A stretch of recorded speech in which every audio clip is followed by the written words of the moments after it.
Hello and welcome back to nursing concepts by इतिशा।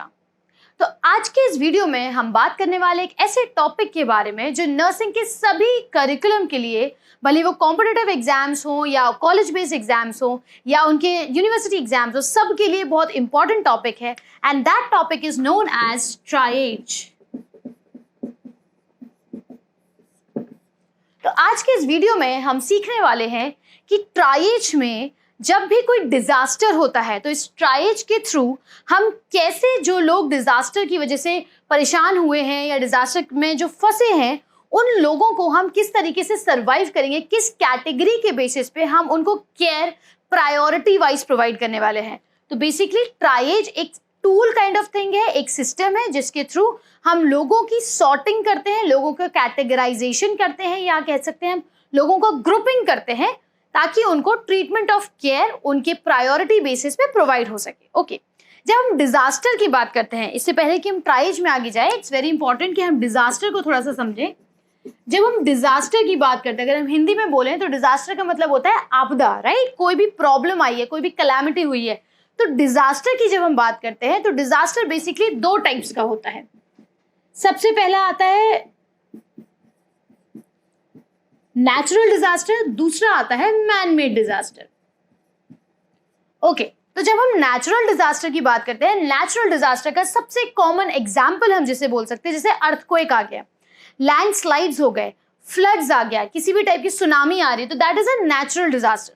जब हम बात करते हैं मैन मेड डिजास्टर की, तो मैन मेड डिजास्टर में कौन कौन सा आएगा? जैसे बिल्डिंग कोलैप्स हो गई, या कोई भी इलेक्ट्रिकल फॉल्ट हो गया, या आग लग गई कहीं पे भी, तो that is basically a man made disaster. Okay, तो इस डिजास्टर के बाद जरूरी है कि जब डिजास्टर की वजह से या जो भी आपदा आई है उसमें जो लोग फंसे हुए हैं, उसकी वजह से जितने भी लोग उस आपदा में या उस एरिया में जहाँ पे भूकंप हुआ है या जहाँ पे आग लग गई है या जहाँ पे बिल्डिंग गिर गई है, जो लोग फंसे हैं उनको हमें बचाना है, उनको हमें केयर प्रोवाइड करनी है, उनको सर्वाइव करवाना है, राइट? तो बेसिकली ट्राइएज एक ऐसा सिस्टम है जिसके थ्रू हम लोगों का, या जो वहां पे फंसे हुए हैं, हम उसमें सर्वाइवर्स का नंबर इंक्रीज कर सकें या फिर मैक्सिमाइज कर सकें। तो ट्राइएज का मतलब क्या है? ट्राइएज का बेसिक मतलब होता है टू सॉर्ट, या फिर आप बोल सकते हैं टू ग्रुप, या इसका और भी मीनिंग आता है जिसका आता है टू कैटेगराइज।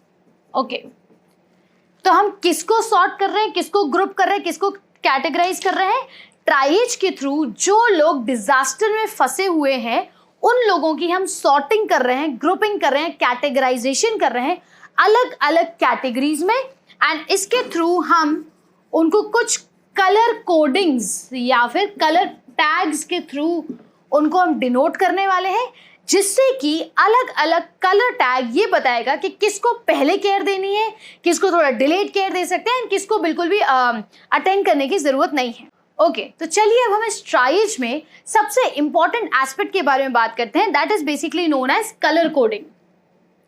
ओके, तो अब हम इस ट्राइएज के कलर कोडिंग के बारे में अगर हम डिस्कस करेंगे तो इसमें चार सबसे इंपॉर्टेंट कलर्स हैं जो यूज होते हैं, जिसमें सबसे पहला आता है रेड, दूसरा आता है येलो, तीसरा आता है ग्रीन, एंड चौथा और लास्ट आता है दैट इज ब्लैक।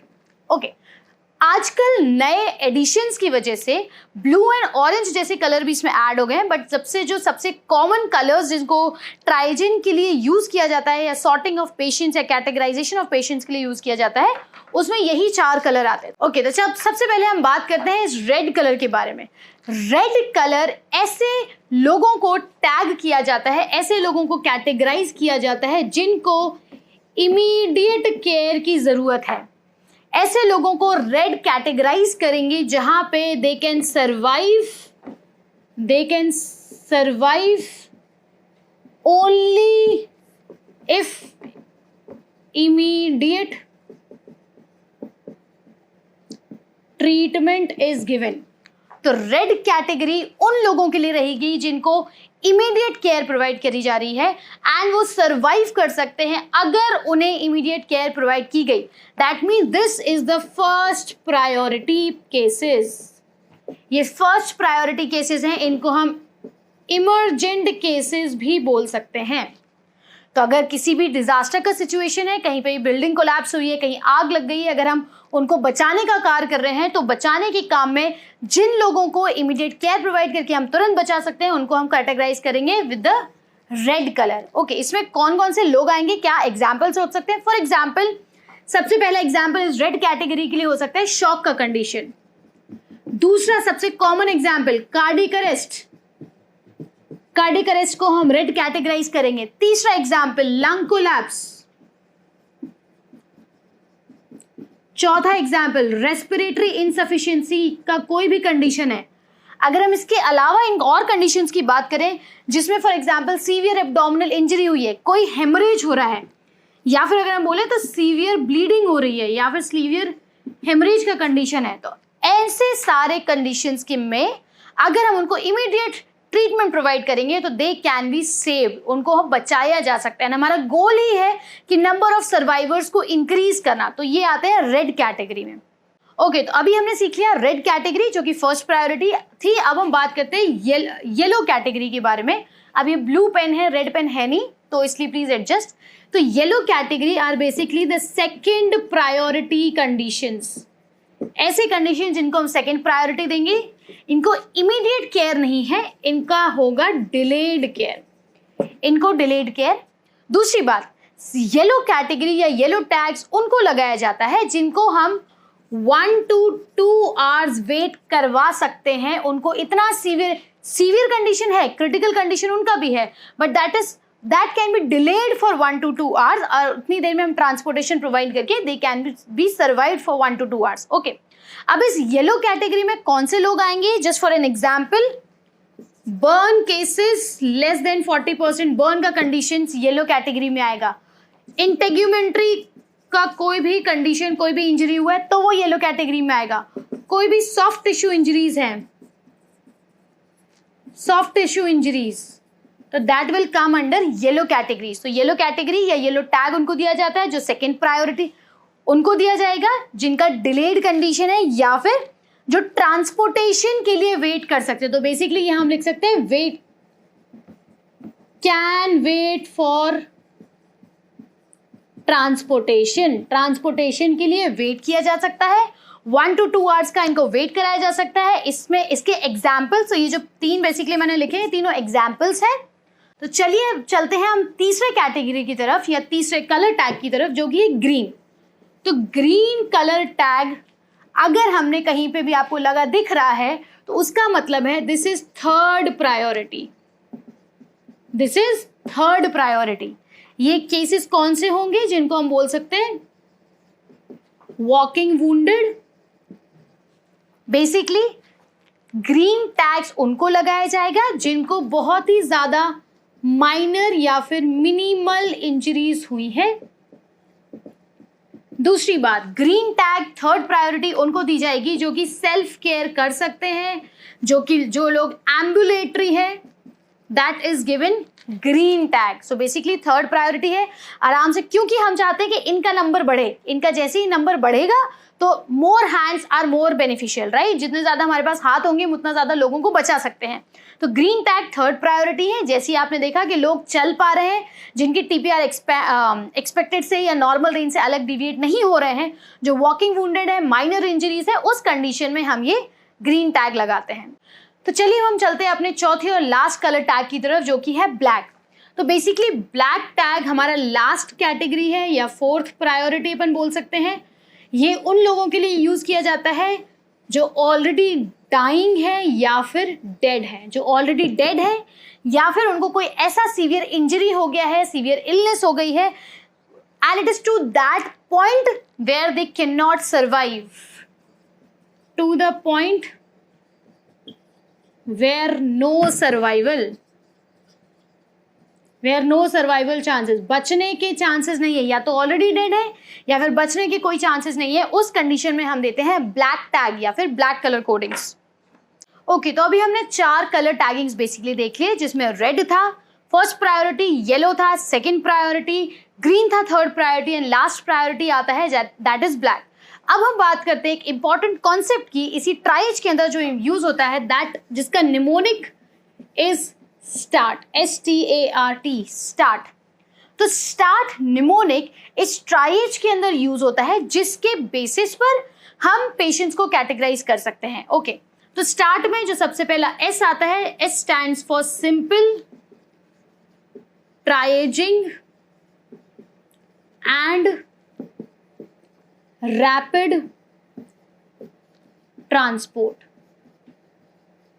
तो ये जो स्टार्ट निमोनिक है, ये क्या डिनोट करता है? Simple triaging and rapid transport. That means simple concepts के थ्रू फटाफट लोगों को कैटेगराइज करो या ट्राइएज करो, एंड जितना जल्दी हो सके उनको ट्रांसपोर्ट करना है, जितना जल्दी हो सके उनका रैपिड ट्रांसपोर्ट करना है to the hospital facility, to the health care facility, ताकि उनका प्रॉपर केयर हो सके and they can be survived और they can be treated better. Okay, जब हम स्टार्ट कैटेगराइजेशन की या स्टार्ट निमोनिक के बारे में बात कर रहे हैं, तो अब हम सीखते हैं कि कौन सा टैग कब और कैसे हम डिनोट करते हैं। ओके, अगर कोई भी आप कहीं पे भी डिजास्टर कंडीशन में है, कोई भी इंसान चल फिर पा रहा है, उसको माइनर इंजरीज है, चल फिर पा रहा है, वॉकिंग का कंडीशन अगर है, तो क्लियर कट वहां पे बिना किसी डाउट पे ग्रीन टैग हमें लगा देना है या ग्रीन कलर कोडिंग कर देना है। If the person can walk with the injuries, तो दो माइनर इंजरीज है, वॉक कर पा रहे हैं, तो ग्रीन टैग। ओके, अब हम बात करते हैं इस ट्राइएज में 3 चीजों को हम बेसिकली असेस करते हैं, जिसमें सबसे पहले असेस करते हैं हम रेस्पिरेशन को,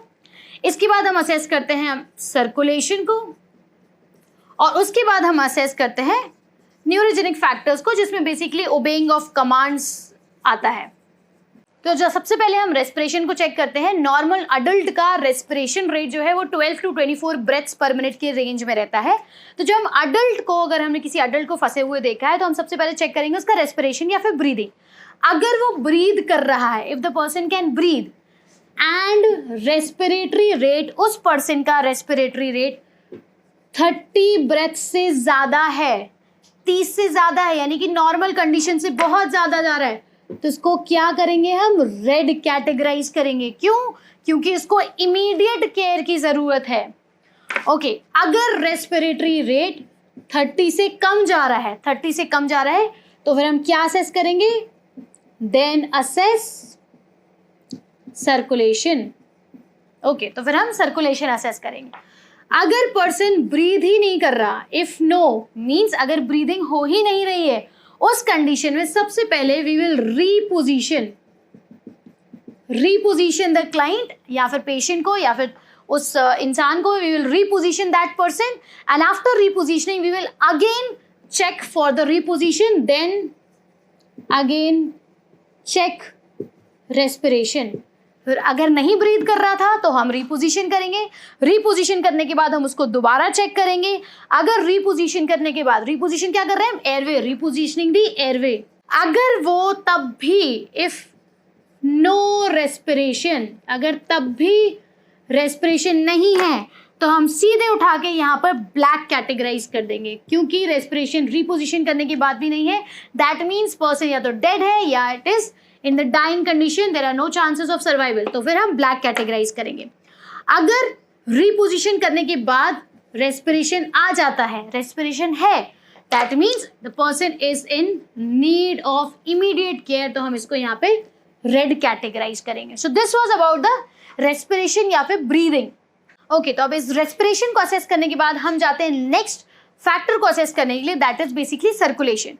तो जब हम सर्कुलेशन को असेस कर रहे हैं, सर्कुलेशन में हमें देखना है radial pulse and capillary refill which should be less than 2 seconds। Capillary refill और रेडियल पल्स को हम असेस करते हैं। अगर रेडियल पल्स प्रेजेंट है और कैपिलरी रिफिल भी 2 seconds के अंडर ही है, देन अगर यस है, इफ यस, देन हम सीधे असेस करेंगे मेंटल स्टेटस या फिर न्यूरोजेनिक फैक्टर। मेंटल स्टेटस या फिर न्यूरोजेनिक फैक्टर। अगर ये नो है, दैट मीन्स अगर जो रेडियल पल्स है या कैपिलरी रिफिल 2 seconds से ज्यादा जा रहा है, अगर ऐसा नहीं है, दैट मीन्स अगर नो का कंडीशन आ रहा है, देन हम इसको सीधे से रेड टैग लगा देंगे, रेड कैटेगराइज कर देंगे। अब बात आती है न्यूरोजेनिक फैक्टर की या फिर ओबेइंग कमांड्स की या basically assessment of the mental status की।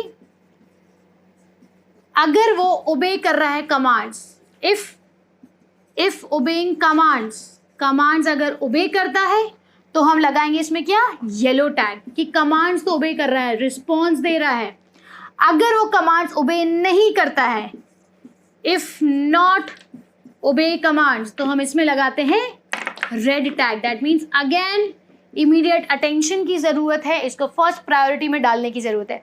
तो 3 चीजों को हम असेस करते हैं। अगर पर्सन वॉक कर पा रहा है, उसको माइनर इंजरीज है, तो हम सीधे ग्रीन टैग उठा के लगाएंगे। सबसे पहले हम रेस्पिरेशन या फिर ब्रीदिंग को असेस करते हैं। अगर उसका वो सांस ले पा रहा है और उसका रेस्पिरेटरी रेट 30 से ज्यादा है तो हम उसको रेड प्रायोरिटाइज करेंगे। अगर उसका respiratory rate 30 breath per minute से कम है तो हम उसको सीधे सर्कुलेशन हम उसका असेस करेंगे।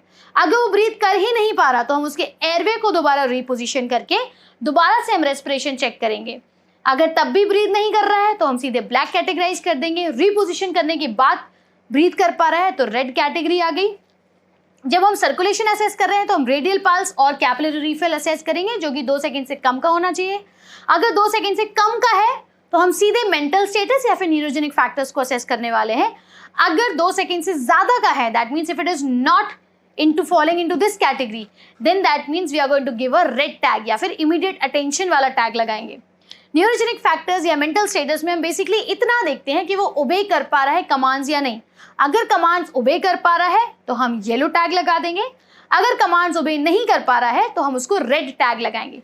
This is the way how we do simple triaging and इसके बेसिस पे हम उसका रैपिड ट्रांसपोर्टेशन करते हैं। ओके, तो ये था आज का वीडियो जिसमें हमने बेसिकली इस ट्राइएज सिस्टम के बारे में सीखा। इस ट्राइएज में हमने अलग रेड, येलो, ग्रीन और ब्लैक की कलर कोडिंग्स के बारे में बात करी और साथ ही साथ हमने इसमें एक सबसे इंपॉर्टेंट एक्रोनिम सीखा जो कि था स्टार्ट। तो दिस वाज हाउ इस स्टार्ट एक्रोनिम का हमें इंपॉर्टेंस है एंड हम किस तरीके से इस रेस्पिरेशन को, यहाँ से सर्कुलेशन को, मेंटल स्टेटस या फिर न्यूरोजेनिक फैक्टर्स को हम असेस करके किसी भी डिजास्टर के समय में लोगों की जान को बचा सकते हैं, सर्वाइवर्स को इंक्रीज कर सकते हैं and we can prioritise the care और the treatment to the patients. तो that's it for today's video. Triage के बारे में काफ़ी कुछ आज हमने बात कर ली है। तो अगर आज का ये लेक्चर सेशन आपको पसंद आया हो तो ज़रूर से मेरे वीडियो को लाइक करें, शेयर करें अपने फ्रेंड्स के साथ, अपने नर्सिंग कोलीग्स के साथ, हेल्थ रिलेटेड प्रोफेशनल्स के साथ और ज़रूर से कमेंट करें and you can subscribe to my channel if you haven't still not done. Thank you so much. Keep learning, keep growing.